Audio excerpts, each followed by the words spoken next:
মিজানুর রহমান আজরি হুজুরের নাম শুনেছেন? আমাদের আল্লামা দেলোয়ার হোসেন সাইদি হুজুর নাম তো শুনেছেন সবাই না? আমাদের মামুনুল হক সাহেব নাম তো শুনছেন নাকি? কি তাকে একটা মিথ্যা ট্যাগ দেওয়া হলো, চরিত্রের উপরে আঘাত করা হলো। একটা মানুষের সবচেয়ে বড় দামি সম্পদ হচ্ছে তার চরিত্র এবং তার সম্মান। তার চরিত্রে আঘাত করা হলো কোন মেয়েকে দিয়ে? যে মেয়েটা তার নামে মিথ্যাচার করেছে, তার বিরুদ্ধে একে লাগিয়ে আমাদের সম্মানে আঘাত করে ইসলামকে ছোট করা ট্রাই করলো তারা। মনে রাখবেন, ওয়াতু ইজ্জু মান তাশা ওয়া তুদিল্লু মান তাশা বিয়াদিকাল খাইর ইন্নাকা আলা কুল্লি শাইইন কাদির। আল্লাহ যার সম্মান বাড়াইতে চায়, পৃথিবীর সবাই তাকে পেছন দিক থেকে টান দিল, তার চুল পরিমাণ করে সম্মান কমে না কিশোরগঞ্জের ভাড়া। এবার বলেন তো, মামুনুল হক সাহেবের সম্মান কমে গেছে না বেড়ে গেছে? উনি কালকে একটা বক্তব্য শুনলাম, উনি বললেন যে আচ্ছা বলেন তো, আমি ভালো নেতা না শেখ হাসিনা ভালো নেতা? তো উনি নিজেই বলছেন যে শেখ হাসিনা চেয়ে আমি অনেক বেশি ভালো নেতা। আবার বললেন যে আপনারা বলেন তো, আমি ভালো নেতা নাকি খালেদা জিয়া ভালো নেতা? উনি নিজেই বলছেন আমি সবচেয়ে ভালো নেতা। তো উনি বললেন যে আমি কি নিজেকে বহিঃপ্রকাশ করলাম যে আমি অনেক ভালো? তা না, উনি বললেন যেহেতু আমি কোরআনকে ওদের চাইতে বেশি পড়েছি, অতএব নিঃসন্দেহে আমি তাদের চাইতে হাজার গুণ ভালো নেতা। ঠিক কিনা বলেন? আচ্ছা, আবার আসেন, আমাদের আল্লামা দেলোয়ার হোসেন সাইদি হুজুর নাম তো শুনেছেন সবাই? আল্লাহু আকবার, আল্লাহু আকবার। এই রকম একটা মানুষকে কি ট্যাগ দেওয়া হলো? তিনি হচ্ছেন রাজাকার। নাউজুবিল্লাহ বলবেন না আপনারা সবাই? আচ্ছা বলেন, এই যে ট্যাগটা তারা দিয়েছে, তারা কি প্রমাণ করা ট্রাই করেছে? উনি হচ্ছেন দেশের বিরুদ্ধের লোক, উনি হচ্ছেন জঙ্গিবাদী, মৌলবাদী। তো সাইদি সাহেব কয়েকটা কথা দারুণ বলেছেন, আমার মাথায় এটা ঠুটস্থ হয়ে গেছে, মাথায় ঢুকে গেছে কথাগুলো আমার। দেখবেন যে আমাদেরকে গালি দেওয়া হয় মৌলবাদী। নামটা শুনছেন না আপনারা সবাই? ঠিক বেঠিক বুঝে বলেন, আগে কথাটা বোঝা ট্রাই করেন। আমি কি বলতে চাই, দ্যাট ইজ মোস্ট ইম্পর্টেন্ট। ঠিক বললেন, সুবহানাল্লাহ, কথা বুঝলেন না, there is no meaning of it. বুঝতে হবে আগে আপনাকে। মৌলবাদী, এই মৌল শব্দ আসছে মূল থেকে। সাইদি সাহেব বলতেন মূল মানে হচ্ছে আল্লাহ, মূল মানে হচ্ছে হিজ লাস্ট মেসেঞ্জার মুহাম্মদ সাল্লাল্লাহু আলাইহি ওয়াসাল্লাম, মূল মানে হচ্ছে কোরআন, মূল মানে হচ্ছে আল্লাহ রসুলের হাদিস। তো উনি একটা সুন্দর কথা বলতেন যে যারা আমাদেরকে মৌলবাদী বলে গালি দাও, তারা হচ্ছে সব আগাবাদী। এবার বুঝে কথা বলেন, এবার বুঝে বলেন, বলেন তো গাছের আগায় শক্তি বেশি হয় না গোড়ায় শক্ত বেশি হয়? গোড়ায় শক্তি বেশি, এটাই হচ্ছে মূল শেকড়। তো উনি বলতেন তোমরা থাকো সেই গাছের আগায়, বাড়াবাড়ি বেশি কইরো না। অতএব যদি বাড়াবাড়ি বেশি করেই ফেলো, মনে রেখো 18 কোটি মানুষ গাছের গোড়ায় এমন একটা ঝাঁকুনি দিবে, মামুর বাড়ি দিল্লি গিয়ে তোমরা পড়বা। দিল্লি গিয়েই পড়েছে। এখন তিনি ওখান থেকে স্বামী পাইলে শক্তি বেড়ে যায় অনেক না? তো উনি স্বামীর বাড়ির থেকে প্ল্যান করছেন ইসকন দিয়ে সাম্প্রদায়িক দাঙ্গা লাগিয়ে আমি আবার চট করে ঢুকে ক্ষমতায় বসে পড়ব। কিশোরগঞ্জের ভাইয়ারা, আমি কোনো কথা আপনাকে মজা নেওয়ার জন্য বলছি না।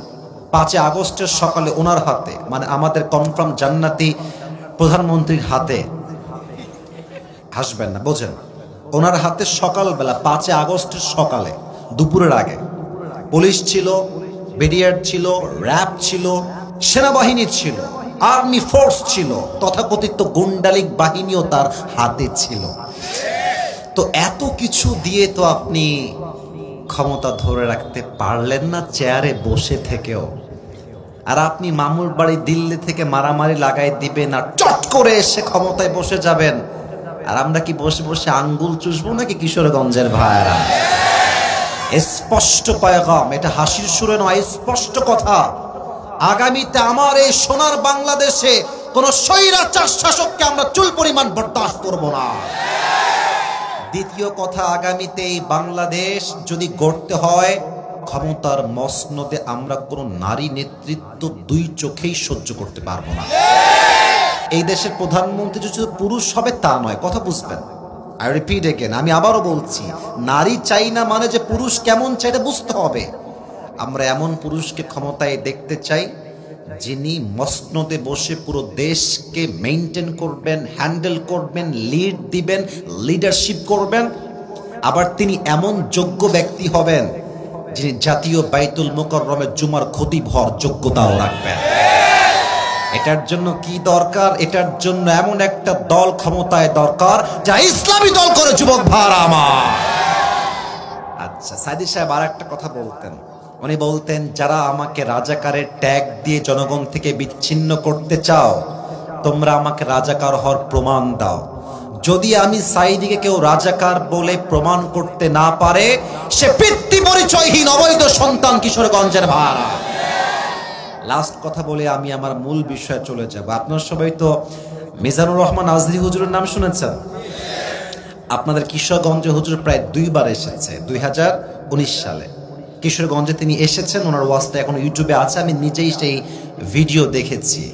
2019 সালে উনি যখন আকাশচুম্বী জনপ্রিয়তায় আছেন, মানে তার ধারে কাছেও কেউ নাই, যেখানে যায় 10 লাখ, 5 লাখ, 3 লাখ লোক। কুড ইউ ইমাজিন দ্যাট, যে একটা মানুষ আসবে, এখানে 10 লাখ লোক জমা হয়ে গেছে? Could you feel that? এটা কল্পনা করা যায়? আপনি সাকিব আল হাসানকে নিয়ে আসেন, আপনি শাকিব খানকে নিয়ে আসেন, আপনি যত ফেমাস তারকা আছে বাংলাদেশে, মুভি করে, সিনেমা করে, গান করে, খেলে, সব নিয়ে আসেন এক জায়গায়। আর এক মাঠে আপনি আজহারিকে নিয়ে আসেন, কসম করে বলতে পারবো ওদের সবার চাইতে আজহারির লোক 90 গুণ বেশি হবে, যুবক ভাই। তাকে বলা হলো জামাতের প্রোডাক্ট। আমাদের ধর্মমন্ত্রী এটা বলেছিলেন সেই সময়ের কথা। শুধু এতটুকু নয়, কথায় রাগ করবেন না, আমি মূল মেসেজ দিচ্ছি। ওনাকে কি করা হলো, ওনার ছবি একটা লাগানো হলো ব্যানারে, বিশাল লম্বা রাস্তা, বিশাল লম্বা, এখন ইউটিউবে আছে, এটা আমি বানাই বলছি না। আমি দেখলাম কিছু মহিলা জুতা খুলে আজহারের মুখে জুতা পিটা করতেছে। নাউজুবিল্লাহ পড়বেন না? নাউজুবিল্লাহ জোর পাইনি, বলেন সবাই নাউজুবিল্লাহ। আমার এখানে এসে আঘাত লেগেছে, মানে কলিজায় এসে। আমি কিন্তু সেই সময় আজরিকে প্রচন্ড ঘৃণা করতাম, কারণ আমি ছিলাম 1 নাম্বার ছাত্র। আমার চিন্তা, আমি বড় হয়ে বুখারী পড়াবো, তিরমিজি পড়াবো, মাদ্রাসার টিচার হবো। That was my thought at that time. It has been 6 years or maybe 5 years back, 5 বছর আগের বা 6 বছর আগের কথা। কিন্তু এত তাকে ঘৃণা করতাম সে সময়, ইংরেজি বলে, মডার্ন, স্টাইলিশ। ওই সময় আমার টাইম, মানে সিস্টেমটা চেঞ্জ ছিল, মাইন্ড এরকম আজকের মতো ছিল না। তো যখন তার মুখে জুতার বাড়ি দিয়েছে, আমার পরিচয় একটা আঘাত লেগেছে।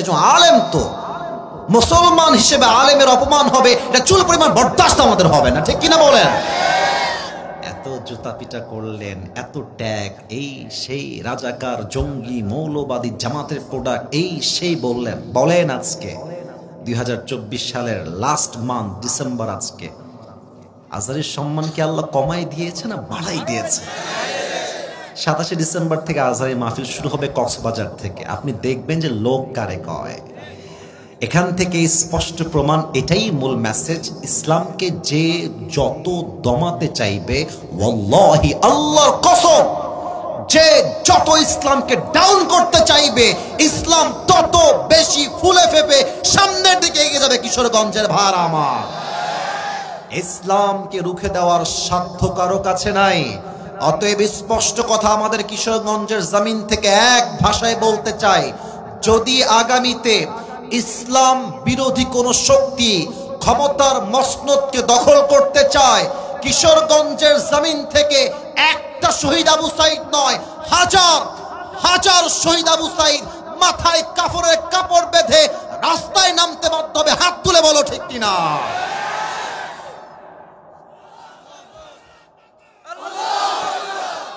আল্লাহ তাআলা আমাদের এই স্লোগানকে কবুল করুন, সকলে পড়া আমিন।